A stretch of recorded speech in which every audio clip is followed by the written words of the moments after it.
Hello दोस्तों। Pruritus यानी खुजली से परेशान पेशेंट्स के लिए कौन कौन सी दवाइयों का प्रयोग किया जाता है, आज हम बात करेंगे। ये काफ़ी कॉमन प्रॉब्लम है, लेकिन इससे संबंधित बहुत अलग अलग तरह की मेडिसिन आती है। इनकी हम आपको एक डिटेल लिस्ट देंगे और कौन कौन से केस में ज़्यादा इनका प्रयोग किया जाता है, कौन कौन सी बीमारियों में स्पेसिफिकली कौन सी तरह की मेडिसिन का प्रयोग किया जाता है, ये भी आपको शॉर्ट में बताने का प्रयास करेंगे ताकि आपको इस बारे में जनरल अवेयरनेस हो पाए। हालांकि देखिए, दवा प्रिस्क्राइब करना तो डॉक्टर का काम है और मैं बिल्कुल नहीं रिकमेंड नहीं करूँगा कि आप खुद से दवाइयाँ लेना चालू कर दें, लेकिन फिर भी एक अवेयरनेस के लिए इसको डिस्कशन करते हैं।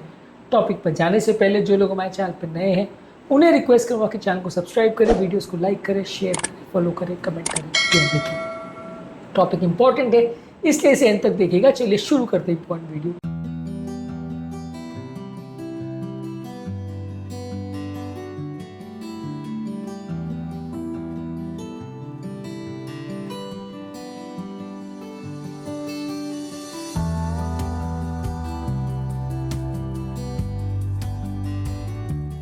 सबसे पहले क्रीम लगाने की कौन सी आती है, यानी टॉपिकल कौन कौन सी ट्रीटमेंट्स आती है। इसमें स्टेरॉइड सबसे कॉमनली यूज किया जाता है, बॉडी के सूजन या इन्फ्लेमेशन को कम करता है। इसमें हाइड्रोकोर्टिसोन, बीटामिथाजोन और क्लोबिटासोल ये ज़्यादातर इन्फ्लेमेशन को कम करने के लिए प्रयोग किया जाता है।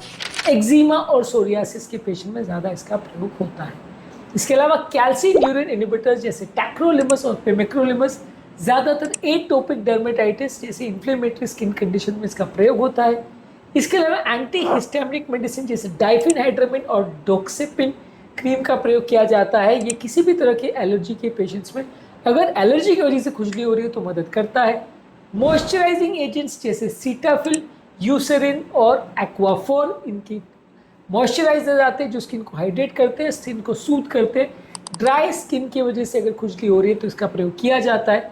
और कूलिंग एजेंट जैसे मेंथल और कैम्फर यानी कपूर, इनका प्रयोग किया जाता है एज ए कूलिंग सेंसेशन, जो खुजली को टेम्परेरी रिलीफ देने में मदद करता है। अब बात करेंगे टैबलेट्स कौन कौन सी खाई जाती है। टैबलेट्स में एंटी हिस्टामिनिक मेडिसिन में डाइफेनहाइड्रामिन, सेट्रिजिन या लोराटिडिन का प्रयोग किया जाता है। ये किसी को एलर्जिक हाइव्स या एलर्जिक रिएक्शंस होते हैं वहाँ पर मदद करता है।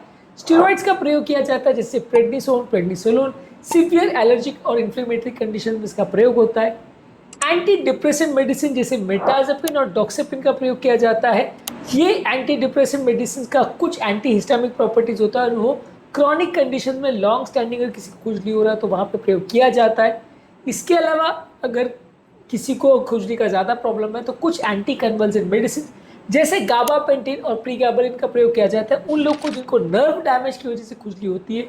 इसके अलावा ओपियोइड रिसेप्टर एंटागोनिस्ट जैसे नैलट्रेक्सोन का प्रयोग किया जाता है, जो कोलेस्टैटिस या लिवर प्रॉब्लम की वजह से या सिस्टमिक बीमारियों की वजह से अगर खुजली होती है तो वहाँ पे फ़ायदा करता है, वहाँ नैलट्रेक्सोन का प्रयोग किया जाता है। इसके अलावा कुछ ऑल्टरनेटिव थेरेपी में फोटोथेरेपी का प्रयोग किया जाता है, जिसमें नैरो बैंड यूवीबी रेज का प्रयोग किया जाता है या प्यूवा यानी यूवीए और सोलर लेंस का प्रयोग किया जाता है। ये क्रॉनिक प्लूराइटिस वाले पेशेंट जैसे सोरियासिस और एक्जिमा वाले पेशेंट में इसका प्रयोग करता है। स्किन वालों के पास ये मशीन्स होती है, प्रयोग करते हैं। डायरेक्ट धूप में बैठ जाने से इसमें फ़ायदा नहीं होगा। स्किन वाले डॉक्टर्स के पास ये मेडिसिन और ये थेरेपी या फोटोथेरेपी की मशीन रहती है, उससे इसका प्रयोग करते हैं। ये खुजली को कम करता है। इम्यूनोसप्रेसेंट साइक्लोस्पोरिन और मेथोट्रेक्सेट का प्रयोग किया जाता है इन्फ्लेमेटरी कंडीशन की वजह से अगर खुजली हो रही है तो वैसे में। इसके अलावा बायोलॉजिकल एजेंट्स जैसे डुपीलूमैब और उस्टेकिन्यूमैब ये मेडिसिन जो है ये एक्जिमा, सोरियासिस और इन्फ्लेमेटरी कंडीशंस के लिए यूज़ किया जाता है। बायोलॉजिकल एजेंट ज़्यादातर काफ़ी कॉस्टली होती है इसलिए रूटीनली यूज़ नहीं करते, लॉन्ग एक्टिंग होती है, लेकिन ये दवाइयाँ भी अवेलेबल है क्रॉनिक स्किन की बीमारियों के लिए। इसके अलावा नेचुरल थेरेपीज पर हमने ऑलरेडी एक सेपरेट वीडियो किया, यहाँ पर ओट मील का बात प्रयोग कर सकते हैं। ओट मील आपके स्किन को सूदन करता है, इसके आप टब में डाल के स्नान कर सकते हैं। एलोवेरा को आप लगा सकते हैं जहाँ पे अगर आपको खुजली हो रही है वहाँ पे। कोल्ड कंप्रेसर्स को लगा सकते हैं, एक गीले पानी की पट्टियाँ कर सकते हैं उस एरिया में जहाँ पे खुजली हो रही है।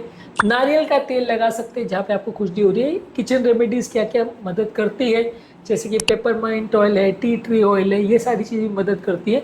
इस पर हमने एक सेपरेट वीडियो किया, उस वीडियो को भी ज़रूर चेकआउट करें। अगर आपको बहुत ज़्यादा खुजली हो रही है तो फिर आपको मेडिसिन का प्रयोग करना पड़ेगा। अगर बहुत ज़्यादा प्रॉब्लम हो रही है और खासकर अगर सिग्निफिकेंट सिस्टमिक बीमारियों का भी इसमें अंदेशा है जैसे जॉन्डिस हो रहा है, वेट लॉस हो रहा है, फीवर हो रहा है, तो डेफिनेटली डॉक्टर को मिलिए। अगर इन्फेक्शन का साइन है जैसे रेडनेस, स्वेलिंग है या पस आ रहा है, तो डेफिनेटली आपको डॉक्टर को मिलना पड़ेगा। और अगर कोई सिस्टमिक सिग्निफिकेंट प्रॉब्लम दिख रही है जहाँ पे आपकी खुजली कम नहीं हो रही, तो डेफिनेटली डॉक्टर को मिलना पड़ेगा। खुजली के पेशेंट्स में बहुत सारे तरह की मेडिसिन का प्रयोग किया जाता है। ज़्यादातर इन्फ्लेमेशन को कम करने वाली दवाइयाँ और खाद्य पदार्थों का ज़्यादातर प्रयोग किया जाता है। इससे संबंधित कौन कौन से इंपॉर्टेंट इश्यूज़ है, कौन सी नेचुरल रेमेडीज़ है, कौन से फूड प्रोडक्ट्स है, इस पर हमने सेपरेट वीडियोस किया, इनको ज़रूर चेकआउट करें। टॉपिक एंड करने से पहले जो लोग हमारे चैनल पर नए हैं उन्हें रिक्वेस्ट करूँगा कि चैनल को सब्सक्राइब करें, वीडियोस को लाइक करें, शेयर करें, फॉलो करें, कमेंट करें। पूरा